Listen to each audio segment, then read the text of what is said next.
The race is on for African minerals. The phone in your hand, the motor in your Tesla electric car, the electricity grid, defense systems, space technology, AI, the internet, they all need cobalt, lithium, and other rare earth metals. Control over the extraction and processing of these minerals determines who can manufacture advanced machinery, who can have defense independence, who dictates next generation industries, and who determines the global economy. Behind the scenes, a new Cold War is underway, fought not with missiles, but with minerals. The nations that secure critical resources will shape the technologies of the future. For President Trump, restoring American strength through industrial superiority and independent access to these minerals has become a defining strategic mission. Today we're launching what will be known as Project Vault.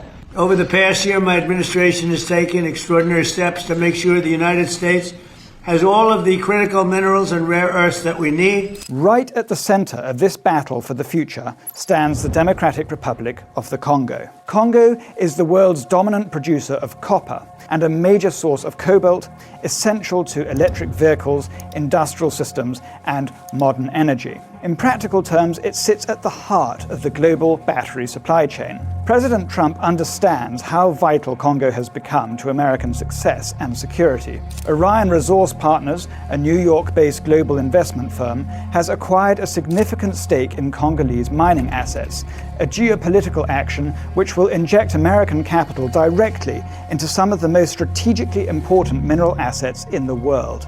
This clears the path for American capital and Western companies to re-engage in Congo's mining sector, securing strategic supply of key metals and minerals. These are the same mines that were invested in and developed by the businessman Dan Gertler.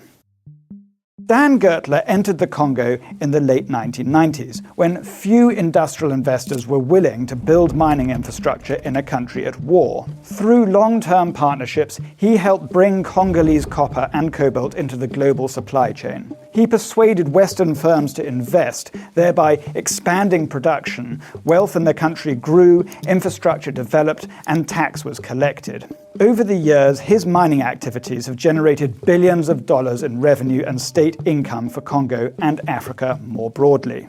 For many years, Gertler has faced sustained scrutiny, driven by Soros and other woke activist-funded NGOs backed by external interests that led to the American sanctions. Oversight is part of democratic life, but prolonged campaigns of pressure can kill investment and slow development in sectors that require long-term capital and stability. And they did. It became too toxic for Western mining firms to invest in Congo, and other firms that faced no such scrutiny came in. They now dominate mining in the Congo. This week, the final remaining investigation into Gertler-related companies, Floret Properties, was closed in the Netherlands by a penal order of approximately 25 million euros, but without any criminal charges against Gertler. Similar inquiries in Switzerland, the United Kingdom, Israel, and the United States have already concluded without any indictment. After more than 15 years of scrutiny across multiple jurisdictions, no criminal charges were brought against him.